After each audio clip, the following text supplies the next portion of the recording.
When my husband, Charles, passed away, it felt like someone had turned off the sun and expected the world to keep spinning. After 37 years of marriage, I found myself alone in a house that had never known silence until then.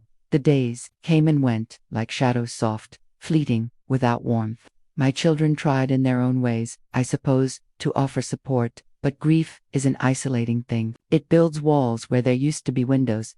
In the weeks that followed the funeral, I stumbled through the logistics of death, the paperwork, the phone calls, the endless signatures. It was mechanical, cold, nothing like the warm hand I used to hold when life overwhelmed us.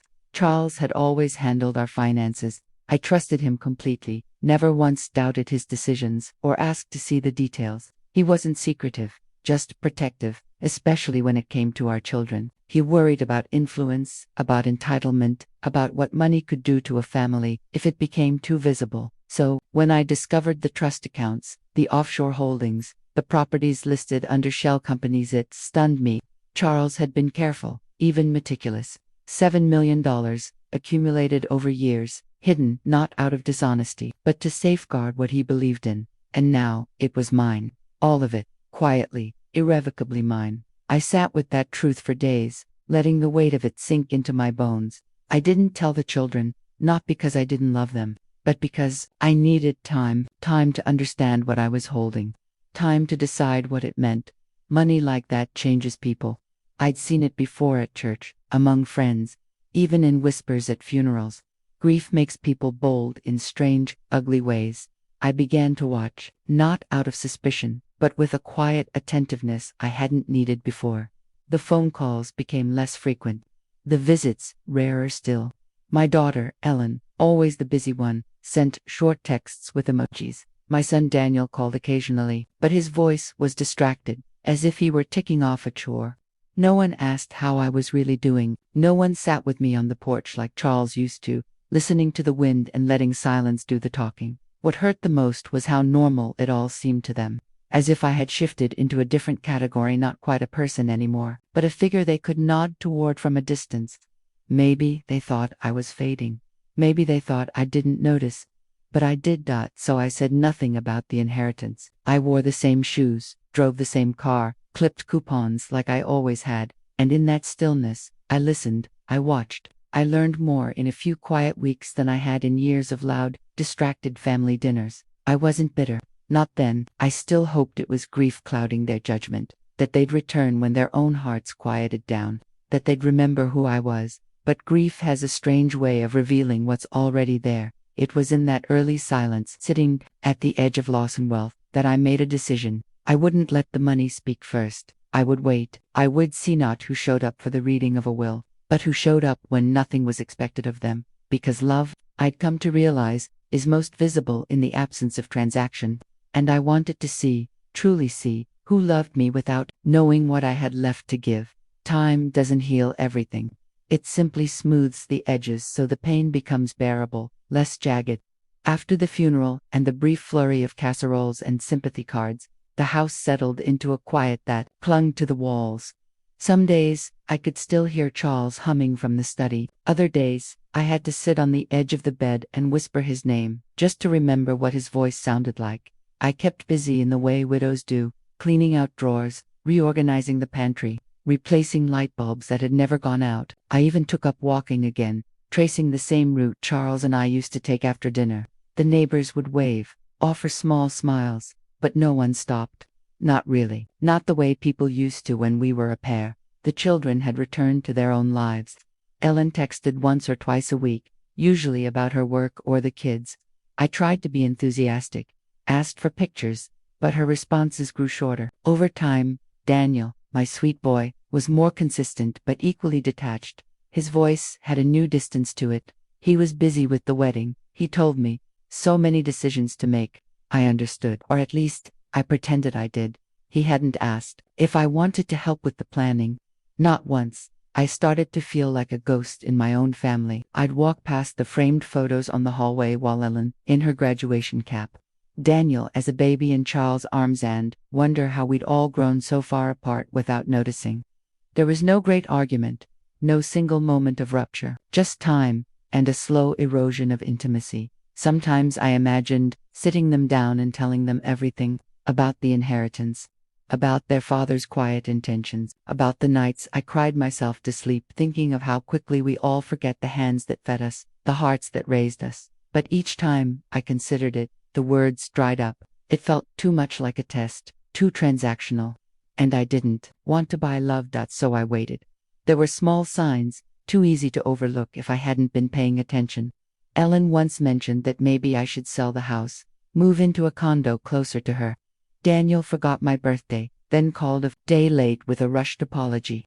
Neither of them ever brought up their father anymore, as if his passing was just a fact to file away, not the defining loss of our lives. Still, I held hope. Maybe the wedding would be a turning point, a moment for reconnection, a chance to share something meaningful.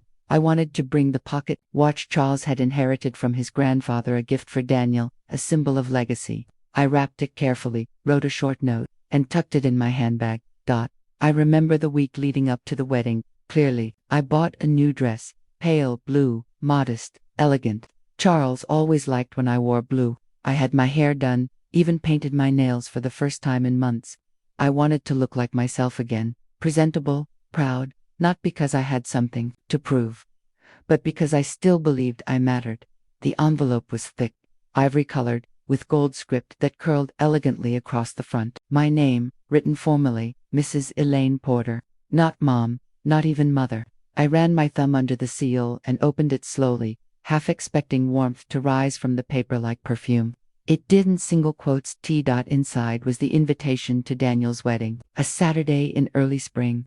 The venue was a vineyard an hour outside the city, one of those places that prides itself on curated experiences and Instagram-worthy moments. I looked over the details: dress code, timeline, RSVP card. Everything was planned down to the minute. Everything but me.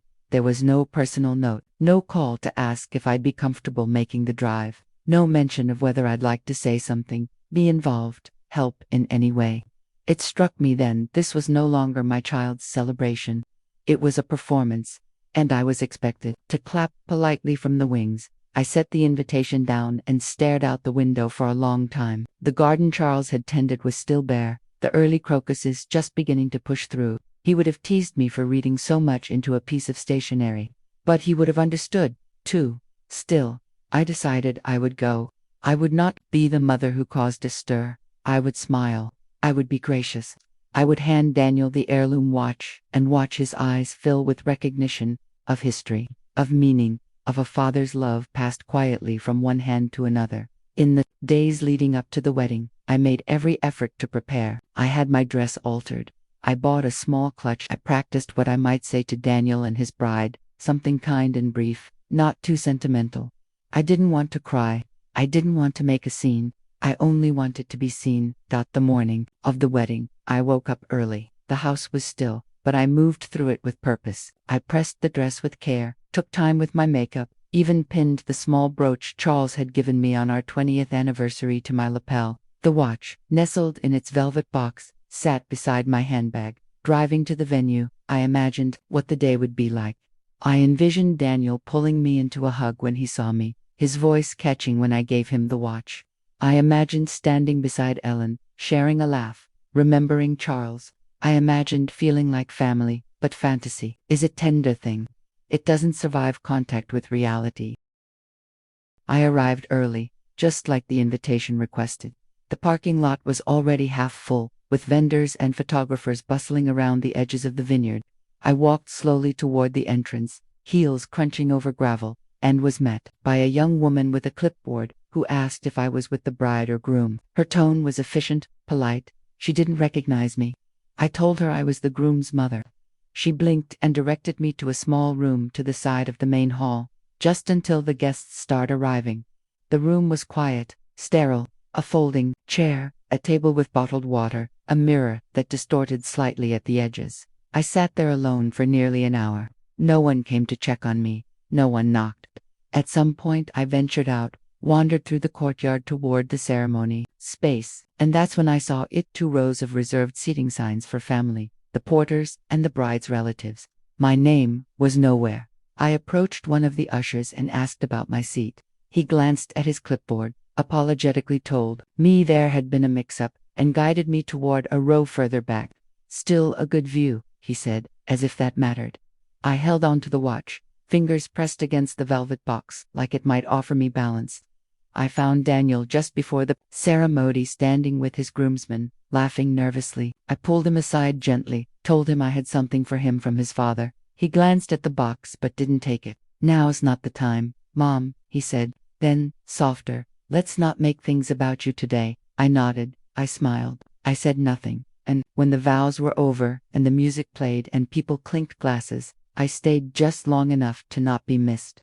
Then I slipped out the back, heels in hand, dress whispering around my ankles. I left the box on the table by the guest book. And as I drove home alone, the vineyard fading in my rearview mirror, I knew something had quietly shifted inside me. Not out of spite, not out of rage, but something firm, something final. The morning after the wedding, I woke with the unmistakable ache of a soul pulled too tight. I poured myself a cup of lukewarm coffee and stared out at the garden, now slowly blooming in Charles's absence. The crocuses had opened overnight. I thought of how he used to kneel in the dirt, whispering to the roots like they could hear him. He would have hated what happened yesterday. Or maybe, if he had lived to see how things turned out, he wouldn't have been surprised. The velvet box was back in my handbag. Someone must have found it and thought I'd forgotten it.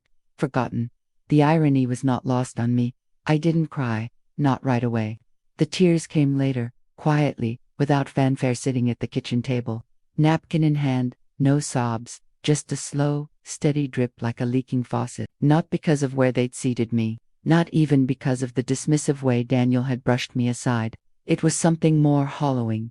The realization that I was no longer seen as part of my own family's core. I had become an accessory, optional, expendable. That night, I opened Charles's old files. I hadn't touched them in months. The documents were neatly labeled, just like everything he did. Wills, trusts, accounts I'd barely glanced at before. Now, I spread them across the dining room table like puzzle pieces and began to study. I didn't sleep. Instead, I took stock not just of the finances, but of my heart. I thought about the last few years, about Ellen, who called only when she needed something, about Daniel, who had once clung to my hand when he was nervous and now couldn't spare a moment to receive his father's final gift. And I thought about those who had truly been there. Marie, my goddaughter, who came by with soup and stayed to fold laundry without being asked. Teresa from church, who sat with me in silence the week after the funeral, letting me cry without trying to fix it. And Lena, the hospice nurse, who held my hand at 3 a.m. and told me I didn't have to be brave. They had no claims to my fortune, no expectations, just kindness, unfiltered and unconditional. I reached for a pen. The next morning, I called my lawyer. It was not revenge. That's important to say. It wasn't vindictive. It was a correction, a shift in the way I viewed my own story. For so long, I had believed in the simple equation of family equals loyalty, equals love. But life had shown me otherwise. My lawyer didn't ask questions. She had known Charles, understood the depth of his intentions. Together, we drafted a new will. Every account, every property, every carefully placed dollar redirected to Marie, to Teresa, to Lena, to those who had filled my emptiness without ever asking for anything in return. Daniel and Ellen would be fine. They had their own lives, their own means, and more importantly, they had each other. They had chosen where to place their value, just as I had now chosen mine. When we finalized the paperwork, my lawyer looked at me gently and said, "Are you sure?" And I said, "Yes. For the first time, I am." I left the office lighter, not happier, but clearer. There's a difference. On the way home, I stopped at the florist and bought myself a small bouquet. I arranged them in Charles's favorite vase and placed them in the kitchen window, where the light hit just right. They weren't for anyone else, just for me, because I had made a decision, because I deserved to. After that day, everything became quieter, not in the peaceful, gentle way Charles used to bring into a room, but in the way silence wraps around a wound when no one knows it's there. I didn't tell anyone about the new will. I didn't broadcast my decision, didn't throw accusations or warnings. That's not how I was raised, and it's not how Charles lived. Dignity mattered to us. Stillness could speak louder than outrage. I went about my days as usual. I visited the market, nodded to the neighbors, dropped off a pie at the church social. On the outside, Nothing had changed, but inside, a shift had settled deep, like a stone at the bottom of a river, heavy, immovable. Sure, Ellen called once, a week like clockwork, I answered, asked about the children, let her speak about her meetings and meal prep kits and how tired she was. I didn't mention the wedding. She didn't either. She never asked how I felt about it, and I realized she probably never would. The kind of mother she needed was the kind who disappeared behind her and applauded. Daniel sent a text the following week. Just a picture from the honeymoon. He looked happy. She looked polished and proud. The kind of woman who knows how to control a room. I stared at it for a long time. Then I closed my phone. I had started going to the community garden again. I didn't have the energy to tend to my own backyard. Not yet. But something about the rows of tomatoes and lavender calmed me. Marie met me there one afternoon with coffee. She didn't ask questions, just handed me the cup and started pulling weeds beside me. That's what love looks like. Not always words, not always declarations, just presence. A week later, I brought Teresa a pie. She hugged me longer than necessary, and neither of us said why. I spent one afternoon with Lena, who had her own family, her own busy life, and yet made time for me like it mattered. I noticed her eyes flick to my hands when I trembled a bit pouring the tea. She didn't comment, just gently moved the saucer closer. Those were the moments that reminded me I wasn't alone. I was just unseen in places I had once belonged, and that's a grief in itself. I didn't feel anger. Truly, I didn't. I felt release, like I had stepped out of a shadow I hadn't known I was standing in. I kept thinking back to something Charles once said, years ago, when we were discussing estate planning. It's not about money, Elaine. It's about what it means to be remembered. And I wanted to be remembered not for my silence, not for how easy I had been to ignore, but for how fiercely I had loved and how I chose, finally, to love myself too. So I didn't fight. I didn't argue. I didn't demand apologies that would never come. I didn't rewrite history to make my children the villains. They weren't. They were simply themselves, shaped by the world they chose to live in. And I, for once, had chosen differently. The world outside went on, as it always does. Spring became summer. The flowers bloomed. I found myself smiling at small things, a perfectly ripe peach, a handwritten thank you note from Teresa's granddaughter, the feel of warm sun through the lace curtains, and in those quiet, ordinary moments, I started to feel something I hadn't felt since Charles passed. Not joy, not quite, but something gentler, something like peace, because I knew what they didn't. I hadn't left that wedding bitter. I had left it free. The morning I signed the revised will, the sky was a soft, forgiving gray, one of those overcast days that never quite turns to rain but seems to hush the world into a kind of reverence. It felt appropriate, like the day itself understood the gravity of what I was doing. There was no fanfare, no second-guessing. I wore a simple blouse, packed a folder of documents, and drove to my lawyer's office as if I were headed to the grocery store.com, certain. The office was quiet, lined with law books and photos of families who'd probably never faced the kind of decisions I had. I sat in the same leather chair I'd occupied 6 months earlier, when Charles's affairs had first been sorted. Back then, I had barely been able to breathe. Now, I felt something close to stillness in my chest, something earned up. My lawyer, Ms. Devlin, slid the documents toward me with the measured grace of someone who had seen all kinds of family reckoning. You've reviewed everything. I nodded. Yes, it's time. She didn't ask why. She didn't need to. The names were all there. Marie, Teresa, Lena, each one listed with care, not out of duty or obligation, but out of the quiet recognition of something sacred, presence. The rest, the trust accounts, the properties, the stocks were assigned according to a structure Charles and I had always agreed upon. The difference now was who would benefit, and who would not. As I signed my name, I didn't tremble. I didn't falter. My hand moved with the kind of grace that comes only from heartbreak fully processed. It wasn't revenge. It wasn't anger. It was a boundary, a final one. A line drawn not to punish, but to protect something I had finally remembered mattered. Myself. On the way home, I stopped at a bakery Charles used to love. I bought 2 croissants, not because I needed both, but because he would have insisted I save one for later. I drove the long way back, windows cracked, letting the wind weave through the silence in the car. I passed the turnoff to Daniel's neighborhood and didn't slow down. That night, I wrote letters. One for Marie, telling her how her quiet kindness had made space in my grief where no one else had dared enter. One for Teresa, thanking her for the mornings she brought coffee, and the evenings she sat beside me in church, never pressing, always present. One for Lena, who had held my hand not because it was her job, but because she understood what it meant to bear witness. Each letter came easily. The words were honest, unpolished, real. I didn't write to explain the money. I wrote to explain the heart behind it. That's what I needed them to understand. When the envelopes were sealed, I placed them in a drawer, not quite ready to mail them yet. There would be a time, a moment when it would feel right. For now, it was enough that the truth existed somewhere outside of me. Later that week, Ellen called. She was planning a barbecue, asked if I'd be able to bring potato salad. I said yes. I made it the way Charles liked, with too much mustard and a sprinkle of paprika.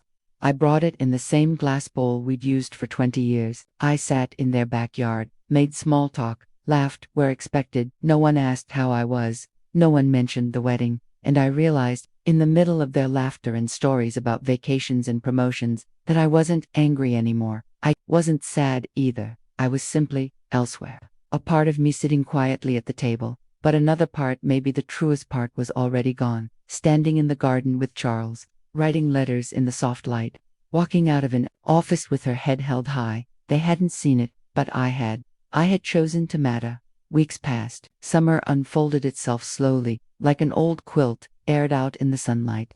I moved through the days with a quiet rhythm: grocery runs, garden walks, church on Sundays. I didn't need the distraction. I needed the stillness. Something about simplicity felt more valuable now than ever before. One morning, I walked into the community center with a bag of books for the donation table. Marie was there, sorting canned goods for the food drive. Her face lit up when she saw me, and for a moment, I felt something small but sure settle in my chest. I handed her a coffee, her favorite, with oat milk and cinnamon, and we stood there, side by side, talking about nothing and everything.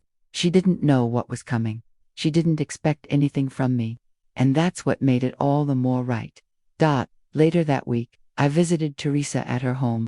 She'd been recovering from a knee replacement, and I brought over some soup and a small bouquet of zinnias from my garden. We sat in her sunroom and played cards like we used to. She asked how I was really, and when I gave a small, quiet shrug, she didn't fill the silence. She just reached across the table and squeezed my hand. That gesture, simple, more like family than anything my children had offered in months. As for Lena, I saw her by accident. I had gone to pick up a prescription, and she was leaving the same pharmacy. Her face broke into a smile, and before I could say a word, she hugged me, tight, like I hadn't been invisible. We talked briefly in the parking lot, and before we parted, she said, "I think about you often." It caught me off guard. Kindness always does when you've grown used to its absence. In those quiet encounters, I found something I hadn't expected: healing, not from grand gestures or long conversations, but from being seen, from being cared for in small, unspoken ways. One night, I opened the drawer with the letters. I reread each one slowly, carefully. I added a final sentence to each, not explaining the money, but thanking them not for anything they did, but for who they were when it mattered. Then I addressed the envelopes, sealed them with care, and the next morning, dropped them into the mailbox. It felt like breathing out after holding it in too long. A week later, Marie called. Her voice trembled. She said she didn't understand, didn't feel she'd done anything special. I told her that's exactly why. Teresa sent me a card, just a simple handwritten note saying, "You've always had the most generous heart." Lena came by with banana bread, and we sat on the porch like old friends. No mention of the letter, just the understanding that passed between us. Nothing about those moments had to do with wealth. Not one of them brought up the money, not even indirectly.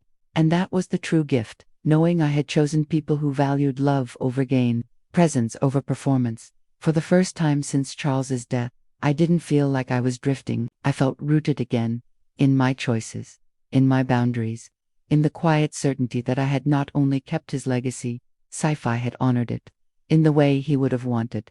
There was a peace in that. A wholeness, not loud or triumphant, just steady, like the hum of a well-tuned engine or the comfort of a porch swing in the summer air. I didn't know what would happen when the will was read one day, but I knew this: whatever storm might come, I had already found my calm. It happened on a Tuesday. I remember because I had just come in from watering the roses when the phone rang. A voice I didn't recognize at first, sharp, breathless. "Ellen, Mom," she said. "Did you change your will?" The pause was heavy. I didn't answer right away. I didn't need to. She went on, her voice tight, trying to stay composed but already unraveling. "Daniel got a call from someone, said your estate is going to ... to other people." I sat down at the kitchen table, the same one Charles and I had eaten breakfast at 4 decades, and stared at the roses through the window. They were just beginning to bloom. "Yes," I said finally. "I did." The silence that followed was longer than I expected. Then came the questions, the justifications, the attempts at logic. How they hadn't known, how they would have been there more if they had realized what I needed, how no one thought I'd feel left out at the wedding, how I should have said something, but I had said something dozens of times, in quiet ways, in moments when all I needed was kindness, and they had answered with absence. I didn't list offenses. I didn't rehash the wedding or the birthdays they'd missed, or the dismissive comments that piled up like dust. I didn't need to. I made the decisions that felt right to me. I said, "That's not fair." Ellen whispered, "We're your children." Fair. The word echoed in my ears, as if inheritance were a matter of fairness and not faith, as if being born into a family guaranteed the right to what another person built. "You're my children," I said softly, "and I love you. But love and inheritance are not the same thing." She hung up soon after. I sat there for a long time, letting the quiet settle back around me. It wasn't satisfying. It wasn't revenge. It was just ... truth. Later that week, the lawyer called to confirm the final notices had gone out. There would be no dispute. Charles had made sure the structure was tight, and I had reinforced it.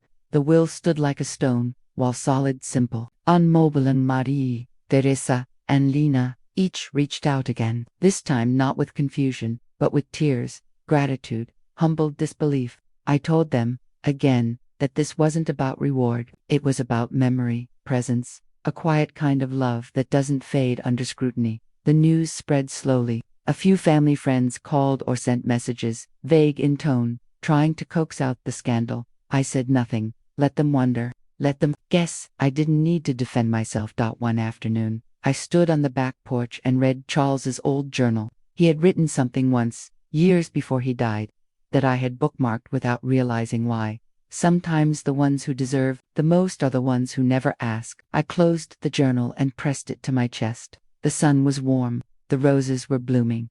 I decided to write one final letter, not to the lawyer, not to the bank, but to Daniel and Ellen.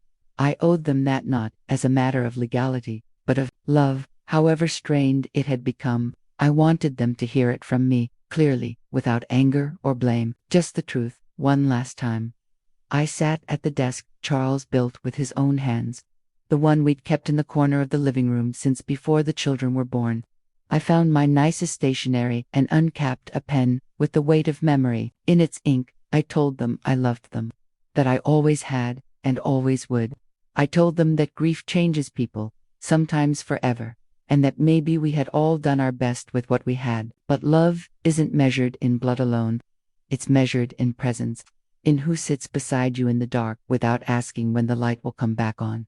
I explained, not defensively, not emotionally, what Charles had wanted, and how I had come to see his wisdom more clearly in death than I ever had during his quiet, cautious planning.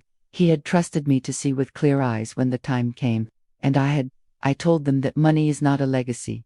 Character is, time is, tenderness is, and in the end, I had chosen to give what mattered most to the people who had offered all three.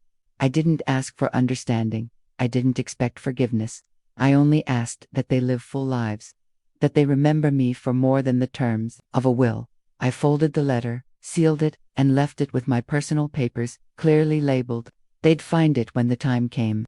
I hoped they'd read it slowly. The days that followed were quieter than before, but not heavy. I spent time in the garden. I drank tea with Marie. I started helping at the church pantry again. I listened to music Charles used to love and let it fill the corners of the house that had once echoed with his footsteps. For the first time in a long time, I no longer felt like I was waiting for a call, for a visit, for a change of heart. I had already given what I needed to give. my love, my clarity, my last word. They could take it however they chose. That, too, was their inheritance. I've come to believe that the truest form of power is not loud. It doesn't scream or demand attention. It doesn't chase recognition. The kind of power I came to know lives in quiet choices, in steady resolve, in the soft, firm setting of boundaries that say, I decide. The world had always told me that my worth was measured by what I gave away: my time, my care, my forgiveness, my silence, and for most of my life, I offered those things willingly, believing that goodness required self-erasure, that being a mother meant enduring without complaint, that being a wife meant staying steady, no matter how much the winds howled. But when Charles left me with those hidden assets, tucked away behind veils of legalese and careful planning, he wasn't just giving me wealth, he was handing me the steering wheel, the right to define the terms of our legacy, not out of mistrust, but as an act of love. He knew, even in death, that the world would not see me fully unless I claimed the right to be seen. I understand now that choosing who receives your blessings is a sacred act. Not all love must come with reward, and not all inheritance must follow bloodlines. I chose kindness. I chose grace. I chose the people who knelt beside me when grief swallowed the room and simply stayed. That decision, more than anything, gave me back a sense of self I hadn't realized I'd lost, not in bitterness, not in pride, but in quiet ownership of a life that had, for too long, belonged to everyone else. In the end, it wasn't about the money. It never really was. It was about remembering that love is a choice, over and over again. So is dignity. So is peace. And I chose. I chose the people who loved me without condition. I chose to protect a legacy of tenderness rather than entitlement. I chose to stand, finally, in the fullness of my own worth, not as someone's mother or widow, but as Elaine Porter. And I lived the rest of my days in that truth. Not everyone understood, but I no longer needed them to. That was my gift to myself, final one, and it was enough.